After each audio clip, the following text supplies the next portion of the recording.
오늘은 삶의 다양성에 대해 말씀드리겠습니다. 사람의 인생은 삶에 대한 관심이 어디에 있는가에 따라 수많은 인연을 통해 다양하게 펼쳐지는데, 이 삶의 다양성을 이해함으로써 우리는 지혜로운 삶으로 나아갈 수 있습니다. 지금 말세의 계율을 스승으로 삼고 신실함을 잃지 않으면 누구나 해탈할 수 있는 시대라고 한다. 출가와 비출가뿐만 아니라 남녀노소 모두에게 해탈 기회의 문은 활짝 열려 있다고 한다. 계율이란 죽이지 말라, 모든 생명 존중, 이 한 가지 계율이면 신과 연결된다. 그 외는 양심에 따라 도덕과 윤리만 지키면 된다. 살생한 고기로 음식을 해 먹거나 해주는 것은 고귀한 삶의 질을 떨어뜨린다. 고기 먹는 사람이 없으면 잡는 사람도 없다.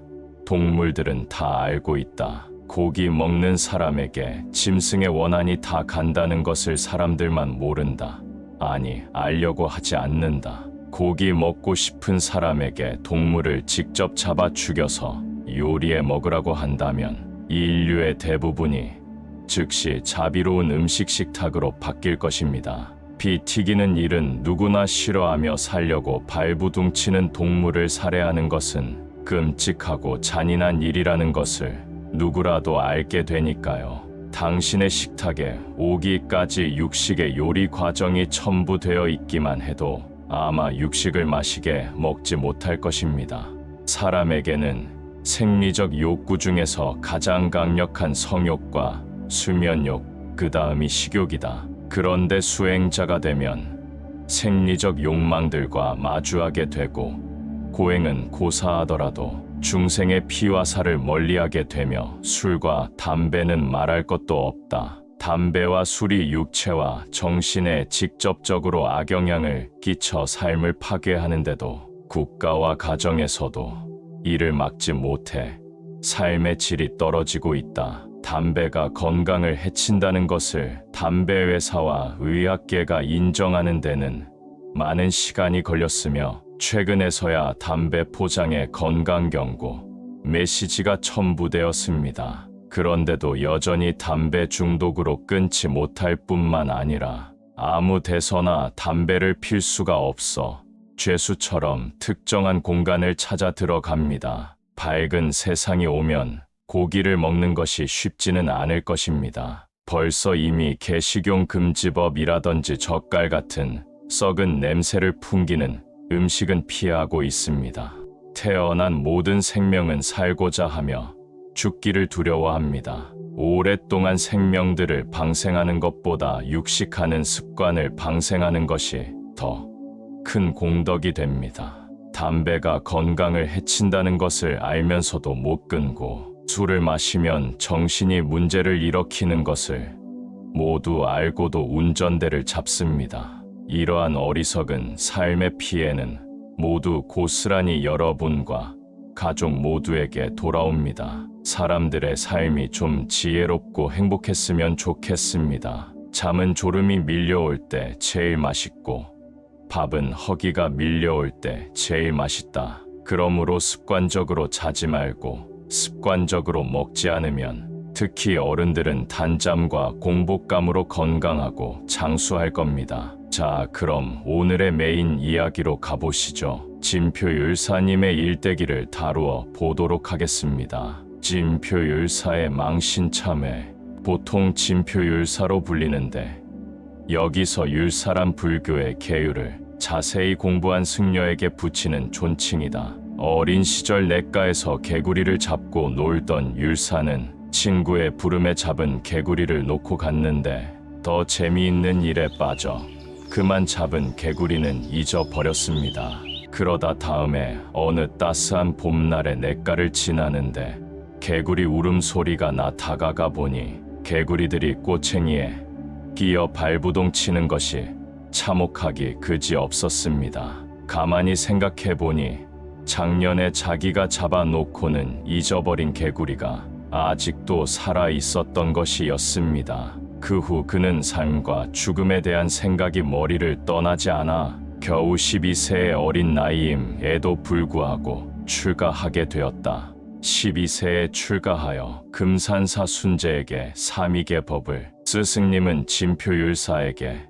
보살을 직접 친견하여 가르침을 받으라고 했다. 그래서 전국 명산을 찾아다니다 760년경 덕왕 19회 변산의 부사이방에 들어가서 미륵상 앞에서 부지런히 계법을 구하다 762년에 지장보살과 미륵보살로부터 교법을 전해받고 산에서 내려왔다. 자세한 이야기는 다음과 같다. 수행처로서 전라북도 부안군 변산의 능가산 의상봉 백척간두 조그만 공간 일명 부사이방이라함. 보살 친견 목적으로 망신참회, 망신창법, 수행 중 목숨 걸고 천길 낭떨어지기로 몸을 날린다. 떨어지는 몸을 청이동자가 받아 제자리에 올려놓는다. 율사는 더욱 신심이 불타올라 수행 삼매에 든다. 지장보살님 나투어 가사 바로 정계율책 하사함. 미륵보살님도 나투시어